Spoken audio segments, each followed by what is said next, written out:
कांग्रेस मोदी को नीचा दिखाने के लिए सेना के शौर्य को भी गाली देती कि कांग्रेस ने हमेशा दुश्मनों के एजेंडे को ही हवा दी है। कांग्रेस नेताओं का ये पाकिस्तान कनेक्शन हमेशा देश पर भारी पड़ता है। यानी करीब करीब 1.25 लाख करोड़ रुपया उनके खाते में जमा कर दिया गया है। ಅಸ್ಸಾಂನಲ್ಲಿ ಏಪ್ರಿಲ್ 9ಕ್ಕೆ ವಿಧಾನಸಭಾ ಎಲೆಕ್ಷನ್ ಇದೆ.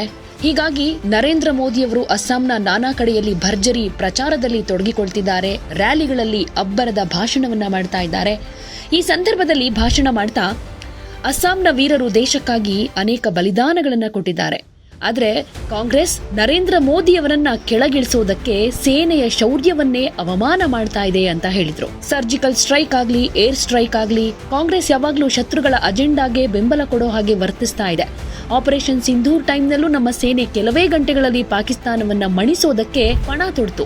ಆದ್ರೆ ಕಾಂಗ್ರೆಸ್ ಪಾಕಿಸ್ತಾನಕ್ಕೆ ಅನುಕೂಲಕರವಾಗುವ ಮಾತನ್ನೇ ಆಡ್ತು. ಕಾಂಗ್ರೆಸ್ ನಾಯಕರ ಈ ಪಾಕಿಸ್ತಾನದ ಸಂಪರ್ಕ ದೇಶಕ್ಕೆ ಹಾನಿ ಮಾಡುತ್ತೆ. ಜೊತೆಗೆ 1 ರ್ಯಾಂಕ್ 1 ಪೆನ್ಷನ್ ವಿಷಯದಲ್ಲೂ ಕಾಂಗ್ರೆಸ್ ಸೇನೆಗೆ ದ್ರೋಹ ಮಾಡಿದೆ ಅಂತ ಹೇಳಿದ್ರು. ಕಾಂಗ್ರೆಸ್ ಕೇವಲ 500 ಕೋಟಿ ರೂಪಾಯಿ ಹೇಳಿ OROP ಜಾರಿಗೆ ತರ್ತೀವಿ ಅಂತ ಹೇಳಿ ಅದನ್ನ ಜಾರಿಗೊಳಿಸಲಿಲ್ಲ ಅಂತ ಹೇಳಿದ್ರು.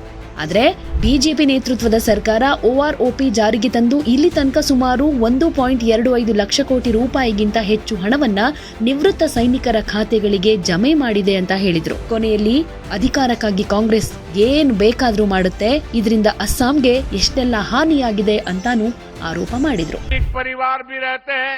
असम के वीरों ने देश के लिए अनेक बलिदान दिए, लेकिन कांग्रेस मोदी को नीचा दिखाने के लिए सेना के शौर्य को भी गाली देती है। सर्जिकल स्ट्राइक हो, एयर स्ट्राइक हो, हमने देखा है कि कांग्रेस ने हमेशा दुश्मनों के एजेंडे को ही हवा दी है। ऑपरेशन सिंदूर के दौरान भी हमारी सेनाओं ने पाकिस्तान को कुछ ही घंटों में घुटने टेकने पर मजबूर कर दिया था, लेकिन कांग्रेस ने वही गीत गाया जो पाकिस्तान ने लिखा था, जिसकी धुन पाकिस्तान ने तैयार की थी और जो पाकिस्तान को पसंद है। कांग्रेस नेताओं का ये पाकिस्तान कनेक्शन हमेशा देश पर भारी पड़ता है। साथियों, कांग्रेस ने हमारी फौज से कैसे विश्वासघात किया है, इसका एक उदाहरण 1 रैंक 1 पेंशन भी है। कांग्रेस ने मेरे फौजी भाइयों को दशकों तक OROP से वंचित रखा। कांग्रेस सिर्फ 500 करोड़ रुपए दिखाकर झूठ कहती थी कि OROP लागू करेगी।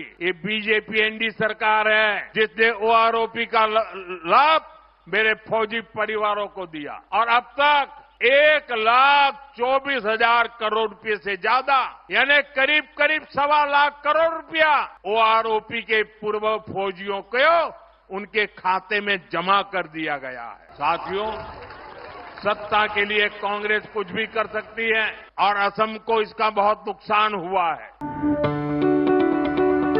ಯಾವುದೇ ಸುದ್ದಿಯ ಅಪ್ಡೇಟ್ ಅನ್ನ ಮಿಸ್ ಮಾಡ್ಕೊಳ್ಬಾರ್ದು ಅಂದ್ರೆ ಈಗ್ಲೇ ಒನ್ ಇಂಡಿಯಾವನ್ನ ಸಬ್ಸ್ಕ್ರೈಬ್ ಮಾಡಿ. ನಿಮಗೆ ಬೇಕಾದ ಭಾಷೆಯಲ್ಲಿ ಎಲ್ಲಾ ಸುದ್ದಿ ತಿಳಿಬೇಕು ಅಂದ್ರೆ ಒನ್ ಇಂಡಿಯಾ ಆಪ್ ಅನ್ನ ಡೌನ್ಲೋಡ್ ಮಾಡ್ಕೊಳ್ಳಿ.